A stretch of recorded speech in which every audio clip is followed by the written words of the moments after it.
बात आज की चैनल के कार्यक्रम दावा दावेदारों में आपका स्वागत है। इस कार्यक्रम में जैसा आपको मालूम है कि मैं 8 विधानसभा क्षेत्रों के किसी न किसी जनप्रतिनिधि को आपकी अदालत में पेश करता हूं। उनके दावों को आप तक पहुंचाता हूं, हाईकमान तक पहुंचाता हूं। उनके दावे कितने मजबूत हैं इसका फैसला आप खुद करते हैं, लेकिन दावेदार की तरफ से कोई दावेदारी में कमी ना आए इसके लिए मैं आपको बता दूं कि भूपेंद्र सिंह जी शक्तावत मेरे साथ हैं, जो केकड़ी विधानसभा से टिकट की दावेदारी कर रहे हैं। आप जमीन से जुड़े हुए नेता हैं और लंबा इतिहास है इनका।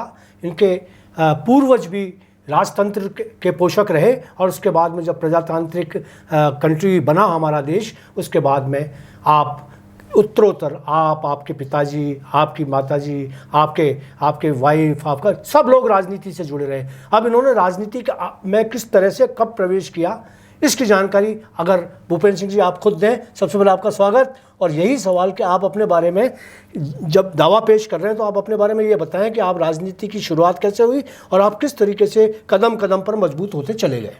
ऐसा था चतुर्वेदी जी, जाना तो मुझे सर्विस में था, मैंने इंजीनियरिंग की है जी, और मैं आरसीबी में जेईन हो गया था। आप मैकेनिकल इंजीनियरिंग, इलेक्ट्रिकल इंजीनियरिंग की थी मैंने। ओके। और आरसीबी में मैंने सर्विस भी की जी। लेकिन जब 74 में घर आया मैंने 74 में, तो हमारे जो दादाश्री थे जी, ब्रिजराज सिंह जी, वो प्रधान थे पंचायत समिति केकड़ी में जी।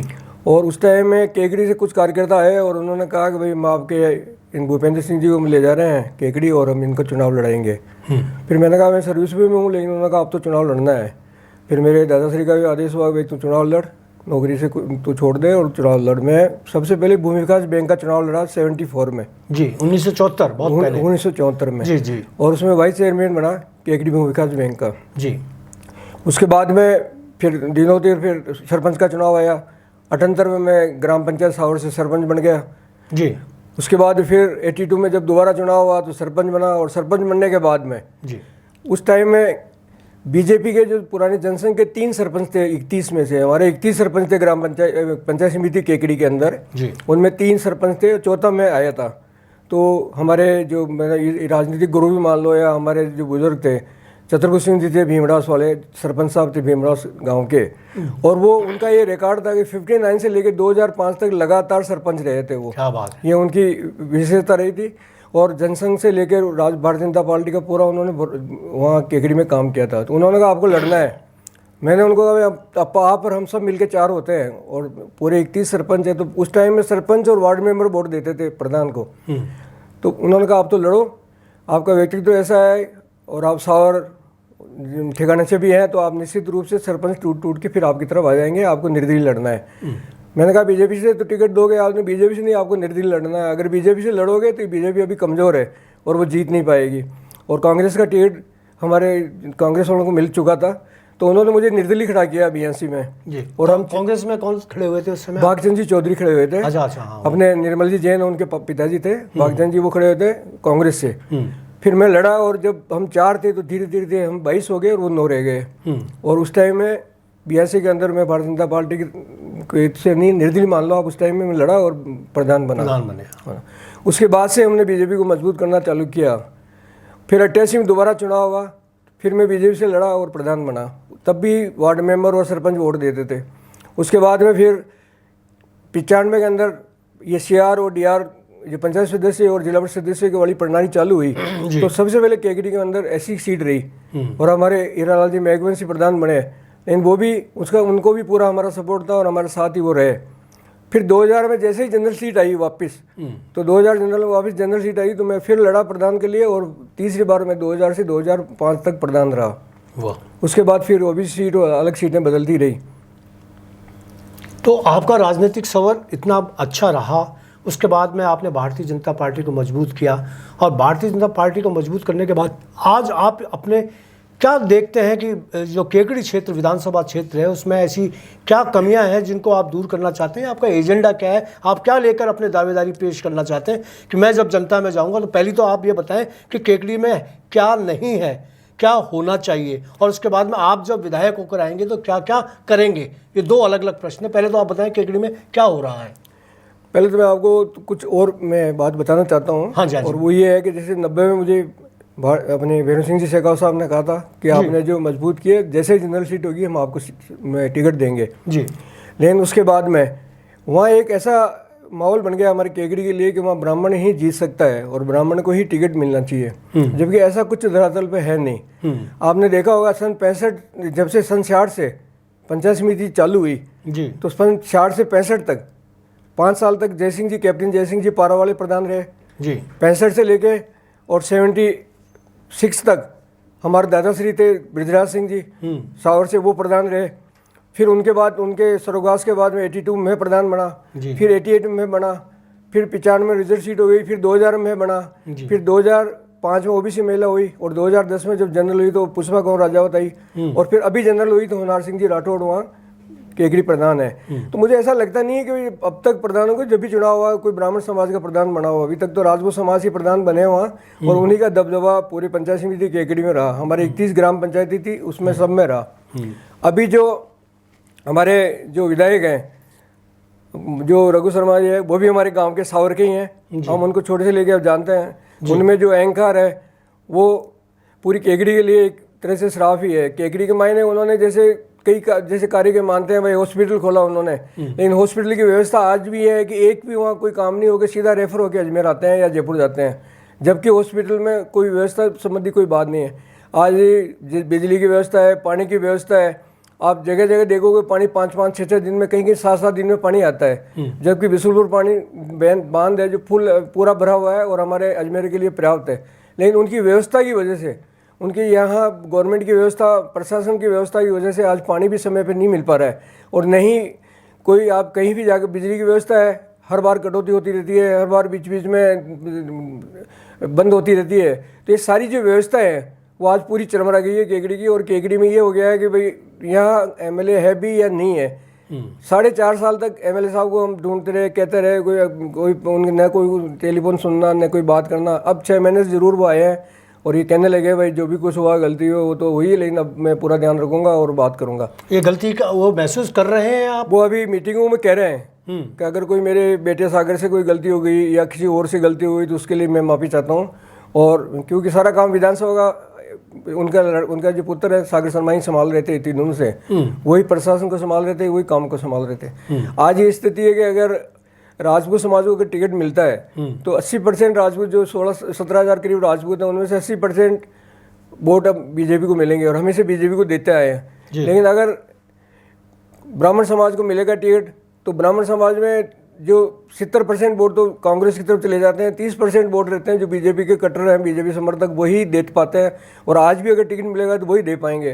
अगर कांग्रेस को हराने के लिए अगर बीजेपी को टिकट देना है, राजपूत समाज को देगा, तो निश्चित रूप से जो हमने आज 82 से लेकर आज तक प्रधान होते हुए, प्रधान काल में होते हुए जो हमने सेवाएं की, हमारे सावर क्षेत्र में जहाँ वो भी रहते हैं मैं भी रहता हूँ, अधिकतर मीना समाज है या रेगड़ समाज है। और SC/ST का उनका जो काम पड़ता है, उनको हमेशा छोटे मोटे काम पड़ते जाते हैं। आज तहसील में पड़ गया, आज थाने में पड़ गया, आज कहाँ कोई दिक्कत आ गई उनको, तो वो सारे काम हमसे ही सुलझाते रहते हैं। उनको विधायक महोदय कहीं मिलते नहीं है, उनके टेलीफोन से कोई बात हो नहीं पाती है, तो वो हमारे पास है, हमारे काम करते हैं। आज अगर टिकट अगर मुझे मिलता है तो निश्चित रूप से SC/ST के जो वोट हैं उनमें से 70% वोट मुझे मिलेंगे, उनको नहीं, कांग्रेस को नहीं। ये एक जीतने का वो भी है। और जो केकड़ी विधानसभा में जो कमी है वो सबसे बड़ी कमी यही है कि जो व्यवस्थाएं हैं हर डिपार्टमेंट में, हर जगह में, उनकी व्यवस्थाएं सही नहीं है सभी कोई भी। शक्तावत जी, कहा यह जा रहा है कि वहाँ जितने भी अधिकारी उस केकड़ी जिला जो अब नया बन गया है उसमें पुराने टाइम का केकड़ी अजमेर से जुड़ा हुआ था, तो जितने भी अधिकारी हुआ करते थे उनकी पोस्टिंग चाहे वो एक छोटे से मामूली से चपरासी की हो, चाहे सिपाही की हो, थाने में CI की हो, किसी भी पब्लिक डीलिंग के जो ऑफिस थे उनके अंदर सारी वही क्या करते थे, रघु शर्मा के आदेशों से होते थे। वो जिनको चाहते थे विधायक महोदय वही वहाँ डेप्यूट होता था, या फिर वो उनका पुत्र जो है सागर शर्मा वो ये किया करता था कि उनकी वो होता था। उससे एक तंत्र जो विकसित हुआ वहाँ, उस तंत्र से आम आदमी को क्या तकलीफ़ें हुई, आप उस पर थोड़ा सा बोलें। आज आम आदमी ये सारा काम विधानसभा का वैसे तो सागर शर्मा संभाल रहे थे, लेकिन सागर शर्मा में भी वो अहंकार इतना था कि आज कोई गरीब व्यक्ति आके मिले तो अंदर होते हुए भी कह देते थे अंदर नहीं है, और वो आदमी बिना अपना काम किए जाते थे। परेशान उनको अगर किसी को परेशान कर रहा है बिना वजह, अगर किसी को तंग कर रहा है तो उसके लिए भी उन्हें ढूंढना पड़ता था, और उन्हें वो नहीं मिल सकता था जो एक विधायक के तौर से मिलना चाहिए। आज एक केकड़ी की जनता ये तलाश रही है कि हमें एक ऐसा जनप्रतिनिधि मिले जो हमारे परिवार की तरह है और हमारे परिवार की तरह हमारे साथ रहें, और समस्याओं पे, दुख में, सुख में वो हमारे साथ रहें। ये नहीं कि भाई 5 साल में 4.5 साल तो मिले नहीं और आखिर के 6 महीने वो मिलके बात करें। इसी वजह से सारे जो ग्रामवासी हैं हमारे उधर के जो है जनता है जो अभी त्रस्त है, वो हर तरह से प्रताड़ित है। अभी बजरी का वहाँ चल रहा है खनन का, तो खनन में भी ये आज कोई सुनने वाला नहीं है कि भाई खनन नियमानुसार हो रही है या बिना नियमानुसार हो रही है, कैसे क्या हो रही है। तो हर बात में आदमी जनप्रतिनिधि और देखता है और जनप्रतिनिधि कहीं मिलते नहीं है, उन्हें जवाब मिलता नहीं है। तो ये बजरी का उद्योग चल रहा है, ये बजरी माफिया वहाँ पर पनप रहे हैं, उनके पीछे क्या आप समझते हैं कि क्या कोई राजनीतिक संरक्षण है या वो अपने दम पर धनबल के और बाहुबल के हिसाब से चल रहे हैं? नहीं, राजनीतिक संरक्षण तो है ही उनको। अगर उनको वो नहीं हो तो नियमानुसार खनन हो। आज नियम है कि बजरी 5 फीट या 10 फीट जो भी बचनी चाहिए, नीचे पैने में रहनी चाहिए, सारी बजरी नीचे से नहीं ऊपर की लेनी चाहिए। लेकिन आज वो नीचे पत्थर निकाल रहे हैं, तो किसानों के जितने भी कुएं हैं नदी में सब सूखते जा रहे हैं, और किसान इस तरह से परेशान है कि आज वो देख रहे हैं कि अब अगली फसल हम जो अब गर्मी की फसल होने वाली है वो बिना पानी के हम कहाँ पिलाएंगे, कैसे पिलाएंगे, क्योंकि बजरी की वजह से जो बजरी रहनी चाहिए थी, पानी बजरी में ही रहता है, पानी जो रहता है बजरी में रहता है। अगर बजरी नहीं रहेगी तो फिर पानी नहीं रहेगा तो वो कुएं सब सूख जाएंगे। तो आज इस तरह से वो भी सब परेशान है, और हर आदमी ये चाहता है कि भाई अब कैसे भी भारतीय जनता पार्टी में कोई अच्छा प्रतिनिधि आए जो हमारे बीच में बैठे, हमारे दुख दर्द सुने, हमारी समस्याओं का हल करे और हमारे साथ बैठकर वो हमारी बात सुने। शक्तावत जी, एक सवाल और है मेरा आपके से कि आपने कहा कि जैसे राजपूत जाति के वोटर्स भी हैं वहाँ, राजपूत जाति का साम्राज्य भी है, राजपूत जाति का वर्चस्व भी है, लोग बड़े आकर्षित भी हैं, और आपका सारा जो काम है वो चाहे वो दलित वर्ग हो चाहे और दूसरे वर्ग हो वो आपसे जुड़े हुए हैं, और इसमें कोई दो राय भी नहीं है। इस बात को मैं भूपेंद्र सिंह जी आपका स्वीकार इसलिए करता हूँ कि मैं केकड़ी से ही जुड़ा रहा हूँ, और ये मैं मानता हूँ कि आपका जो एक ठिकाने का जो एक अपना वो है वर्चस्व है, वो एक आज भी अपनी जगह, भले हम प्रजातंत्र में आ गए, राजतंत्र खत्म हो गया, लेकिन आज भी आपके आसपास का जो क्षेत्र है वो आपको आज भी राजा की तरह ही डील करता है, और आपके जो गढ़ हैं और उनसे जो आपका रिश्ता है, चाहे वो दलित वर्ग से हो चाहे आपके और दूसरे वर्ग से, बहुत अच्छा रिश्ता है। लेकिन सबसे बड़ी बात ये होती है कि जब उधर ब्राह्मण के लिए आप कह रहे हैं कि जो आपने बताया कि भाई ये रघु शर्मा और उनके पुत्र सागर शर्मा का जो वर्चस्व चल रहा है वो सारा का सारा उससे त्रस्त हो चुकी है जनता और बदलाव चाहती है, तो बदलाव चाहने के लिए क्या रघु शर्मा से बदलाव चाह रही है या ब्राह्मणों से बदलाव चाह रही है या किसी और वर्ग से बदलाव का क्या मतलब कहना चाहेंगे आप? नहीं, जाति विशेष से कोई बदलाव नहीं चाह रहे हैं। रघु शर्मा से बदलाव इसलिए चाह रहे हैं कि वो किसी की बात सुन नहीं रहे अभी, और लोगों को वो बात नहीं मिल रही है जो एक प्रतिनिधि से मिलनी चाहिए। बाकी जो अभी मेरा कहने का है ब्राह्मण समाज का ये कि 10,000 वोट हमारे ब्राह्मण समाज के विधानसभा केकड़ी में है, और 17,000 अगर राजपूत समाज में केकड़ी में है, और फिर ये जो SC और ST के जो हमारे मीणा समाज और रेगड़ समाज है वो उनका झुकाव हमेशा कांग्रेस की तरफ रहता है। हम वहाँ, मैंने जिला परिषद का सदस्य का चुनाव भी लड़ा, मेरी मिसेज ने जिला परिषद चुनाव लड़ा, मेरे बेटे ने पंचायत समिति का चुनाव सदस्य का लड़ा, मेरी मिसेज ने पंचायत समिति सदस्य के 2 बार चुनाव लड़े। इन चुनाव वही आते हैं जो दलित हैं, SC ST हमारे ज़्यादा उधर है। आप किसी गांव में जाओ 2 ही जाति मिलेगी, या तो रेगड़ समाज मिलेगा या मीणा समाज मिलेगा। हमारे सावर क्षेत्र की बात कर रहा हूँ, सावर पंचायत समिति की बात कर रहा हूँ, तो उन्होंने वो हमेशा हमें जिता ही है। लेकिन जैसे ही फिर और कोई चुनाव आता है तो उनका झुकाव थोड़ा कांग्रेस की तरफ रहता है, तो SC ST का तो वो थोड़ा उधर झुक जाते हैं वापस, और इससे इनको थोड़ा फायदा मिल जाता है। अगर उनकी जगह कोई अगर मुझे वहाँ टिकट मिले, सबसे ज़्यादा ये है कि वो जो SC ST के सारे आदमी जो अब तक हमसे काम कराते आ रहे हैं और जिनका झुकाव हमेशा से कांग्रेस की तरफ रहा है, वो कांग्रेस से हट के वो हमारी तरफ आ सकते हैं और हम उसमें जीत सकते हैं। हमारे शत्रुघ्न जी गौतम जब खड़े हुए थे तो उस टाइम जीतने का भी सबसे बड़ा कारण ये बड़ा था कि बाबूलाल जी सिंघारा उस टाइम में निर्दलीय लड़े थे, उन्हें मुसलमान समाज और रेगड़ समाज के वोट काफी मिल गए थे जो कांग्रेस के थे, और उस वजह से इनकी जीत हुई थी। बाकी अगर वो नहीं खड़े होते तो उस टाइम में भी दिक्कत आती। तो ये मेरा कहने का है, अगर बीजेपी पार्टी अगर हम में से किसी को वहाँ देती है और वहाँ के जो 27 गांव लगते हैं हमारे, 27 है हमारे, जो 16-20-21 पंचायतें हैं पंचायत समिति केकड़ी की, उन पंचायत समिति के जो SC ST के हैं, मुस्लिम हैं, आज सावर में 100 घर मुसलमानों के हैं। अगर मैं खड़ा होता हूँ सरपंच के लिए तो 90% मुझे मिलते हैं वोट, और अगर मैं खड़ा नहीं होता हूँ तो फिर वो कम हो जाते हैं वोट। बिल्कुल, तो ये बात सही है। बिल्कुल आपका ये राजनीतिक समीकरण तो बिल्कुल आपका फिट बैठ रहा है। एक और मुद्दा जो केकड़ी के अंदर है वो है भ्रष्टाचार का, कि बदले का। पिछली बार जितने भी 4 साल के अंदर व्यवसायियों से, व्यापारियों से बदले लिए गए, खान माफियाओं को जिस तरीके से पैसा लेकर देकर व्यवस्थाएं दी गई, खान माफिया हो या भू माफिया हो या खनन माफिया हो, सब लोगों को प्रश्रय दिया गया वहाँ, तो इससे जनता बड़ी नाराज़ है। उस नाराज़गी का लाभ आप किस तरह से उठा पाएंगे? नहीं, वो है अभी जैसे अशोक गौतम ने आत्मदाह किया था जी, और उसने प्रशासन के पास कितने ही बार वो गया, लेकिन उन्होंने अपने रघु शर्मा जी के पास भी कितने बार गया, उन्होंने उसे कोई वो ये नहीं साधना दी कि भाई मैं तुम्हारे कौन से भू माफिया तुम्हें दबा रहे हैं या कौन से खान माफिया तुमसे तंग कर रहे हैं, मैं उन्हें देखूंगा या बिठा के बात कर दूंगा या समझा दूंगा। नहीं, उन्हें सिर्फ आत्मदाह करना पड़ा। आज ये है कि भ्रष्टाचार का ये आलम है कि उनको यही पता नहीं होगा, हमारे जनप्रतिनिधि जो भी हैं उनको, कि हमारे उसमें भ्रष्टाचार कितना चल रहा है, कितना पनप रहा है। और अगर कोई बोल जाता है कि साहब ये गलत हुआ, ये सही हुआ, तो उसको फिर वो जो आप कह रहे हो छापे पड़ जाते हैं, चाहे वो व्यापारी हो, अगर गवर्नमेंट सर्वेंट है तो वो कहीं दूर फेंकने की डर से उनको वो धमकियाँ देते हैं कि भाई आपको दूर फेंक देंगे। तो उससे भ्रष्टाचार तो अभी सब सीमाएं पार कर चुका है वहाँ, हर जगह। आपकी कोई भी चीज़ अगर स्वीकृत होकर आती है तो उसमें ये पता नहीं रहता, उसकी व्यवस्था ये नहीं रहती कि इसमें कितना पैसा पास हुआ, कितना पैसा लगना है, इसमें कितना लगा, कितना नहीं लगा, कोई बोल नहीं सकता। पंचायत समिति हो, चाहे PWD हो, चाहे सिंचाई हो, एक्शन या ऐसी या AN ये नहीं कह सकता कि मैं ये नाप पूरा नहीं करूँगा या इतना काम हुआ तो मैं ये काम नहीं बता पाऊँगा। वो सब इसमें इतने लिप्त हैं कि वो काम 10% 20% भी नहीं हो पाता, लेकिन उन्हें पूरा बताना पड़ता है। और ये भ्रष्टाचार एक ही नहीं, हर डिपार्टमेंट में चल रहा है। तो आप इस भ्रष्टाचार को मिटाने के लिए क्या करने के लिए आपका जनता का दावा है आपका कि आप अगर विधायक होंगे आप क्या करेंगे? मैं अगर जीत गया, मैं 15 साल पहले प्रधान भी रहा, उस टाइम कोई ये नहीं कह सकता था पंचायत समिति में कोई एक पैसा ले रहा है, कोई ये नहीं कह सकता 10% कमीशन या 15% कमीशन लेके काम पास हो रहा है। और अगर मैं विधायक बना तो निश्चित रूप से ये ईमानदारी का काम जो है, आज जो भ्रष्टाचार है वो तो निश्चित रूप से खत्म कर दूंगा, चाहे वो नरेगा हो, चाहे वो सिंचाई विभाग काम हो, चाहे PWD का काम हो। अगर वो पैसा मंजूर होता है तो वो निश्चित रूप से लगेगा और जनता के ही काम आएगा। और इस ओर मेरा विशेष ध्यान रहेगा। मैंने पहले भी ध्यान दिया और आज भी कहता हूँ, अगर मैं विधायक बनाया तो भ्रष्टाचार तो वहाँ पूरी केकड़ी विधानसभा में बिल्कुल हटा देंगे।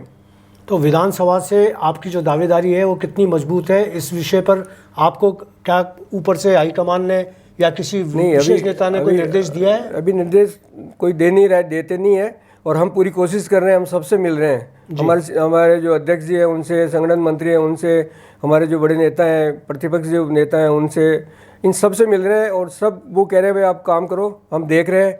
और ये पूरी जनता, अगर सर्वे होता है और अगर सर्वे गाँव में अगर कोई एक से जाके पूछेगा तो निश्चित रूप से मेरा सर्वे सबसे टॉप जाएगा। और ये भी बात है कि अगर केकड़ी विधानसभा में मुझे टिकट मिलता है और अगर चुनाव होगा तो चाहे रघु जी शर्मा कितने बड़े नेता हो, लेकिन सबसे ज़्यादा वोटों से हम विधानसभा में हम जीतेंगे। बीजेपी पार्टी जीतेगी, मेरी वजह से जीतेगी। पार्टी का तो उसमें रहता ही है सारा योगदान। आज RSS के कार्यकर्ता हैं, BJP कार्यकर्ता सारे उसमें जुड़ जाएंगे। और जो भी आज ये लग रहा है कि भाई कोई अलग अलग हो जाएंगे, कोई नाराज़ हो जाएगा, ऐसा कोई नहीं होगा। सब मिलकर लड़ेंगे और निश्चित रूप से मैं सबको तैयार कर लूँगा इस बारे में कि अपन मिलकर लड़ें और इनको ऐसे बहुमत से जिताएं कि जो ये रिकॉर्ड बने हमारे राजस्थान के लिए और हमारे केकड़ी विधानसभा के लिए। बहुत अच्छी बात है। मैं आखिरी सवाल आपसे पूछना चाहूँगा कि क्या आपके जो और प्रतिद्वंदी तो नहीं कहूँगा, आपके साथ जो और दावेदार मित्र हैं, है ना, वो चाहे ब्राह्मण वर्ग के हों, चाहे वणिक वर्ग के हों, चाहे और दूसरे वर्ग के हों, उनसे क्या आपके तालमेल और बातचीत चल रही है? सबसे अच्छी बातचीत है, सबसे बात करते हैं। सब हमने ये तय कर रखा है आप अपनी कोशिश करो जी, चाहे वो जैन समाज से हो, चाहे ब्राह्मण समाज से हो, चाहे राजपूत समाज से हो, हम जितने भी हैं सब कोशिश कर रहे हैं। हर बार हम यही बात करते हैं कि अगर जिसको भी टिकट मिलेगा हम सब उसके साथ रहेंगे और निश्चित रूप से BJP को जिताएंगे। तो ये आपने देखा कि यह है भूपेंद्र सिंह जी शक्तावत, जिन्होंने अपनी सीधी सच्ची बात से आपके दिलों में जगह बनाई और अपना दावा पेश किया। इस दावे में कितनी सच्चाई आपको लग रही है ये आप महसूस करें। और अगर टिकट भारतीय जनता पार्टी इनको योग्य समझ कर देती है तो मेरा आपसे आग्रह है कि आप ऐसे बहुत अच्छे व्यक्तित्व के और बड़ा राजनीतिक जीवन जीने वाले ज़मीन से जुड़े हुए नेता को चुने, और ऐसे ही नेता केकड़ी का भला कर सकते हैं जिनका आप लोगों से पाला पड़ा। उनके बारे में तो इन्होंने भी बता दिया और लोगों ने भी बता दिया, और बताने से क्या होगा, आप तो खुद महसूस कर रहे होंगे। ज़मीन से जुड़े हुए जो दर्द हैं आपके, उस दर्द से छुटकारा अगर आपको पाना है तो ऐसे ही नेता को आपको चुनना पड़ेगा। शक्तावत जी, आप आए, आपने अपना दावा पेश किया, मैं आपका आभार व्यक्त करता हूं। आपने बहुत सशक्त दावा पेश किया है। इसके अलावा भी अगर आप कुछ कहना चाहें तो जनता को कहें। मैं एक बात ये कह रहा था जनता को मैं धन्यवाद देना चाहता हूँ। उनका अपार स्नेह और प्यार मिला। और जब ग्राम पंचायत के चुनाव में रघु जी ने खुद अपने बड़े भाई विजेंद्र जी को चुनाव लड़ाया सरपंच में, और उसमें मेरा बेटा था पुष्पेंद्र उनके सामने, और उस चुनाव में भी खुद रघु जी ने और रघु जी के पूरे परिवार ने जोड़ लगाया। उसके बाद भी इस जनता ने, हमारे सावर क्षेत्र की जनता ने उनका प्यार और स्नेह मिला और उनको 450 वोटों से उनको हराया, और हमें उन्हें जीत दिलाई। उसके लिए मैं उनको अभी भी उनके लिए आभारी हूँ, उनका धन्यवाद देता हूँ, और इसी तरह का स्नेह और प्यार उनसे चाहता हूँ। बिल्कुल बिल्कुल, ये बहुत अच्छी बात कही उन्होंने, आपने अच्छी जानकारी दी। और ईश्वर करेगा तो इस बार इस जो आपने सावर में जो चुनाव लड़ा वो बड़े स्तर पर आप रघु शर्मा से आप लड़ेंगे, और जिस तरीके से आपके पुत्र ने उनके भाई को हराया वैसे ही आप उन्हें हराकर अपना जीत का परचम फहराएंगे। आप आए, धन्यवाद।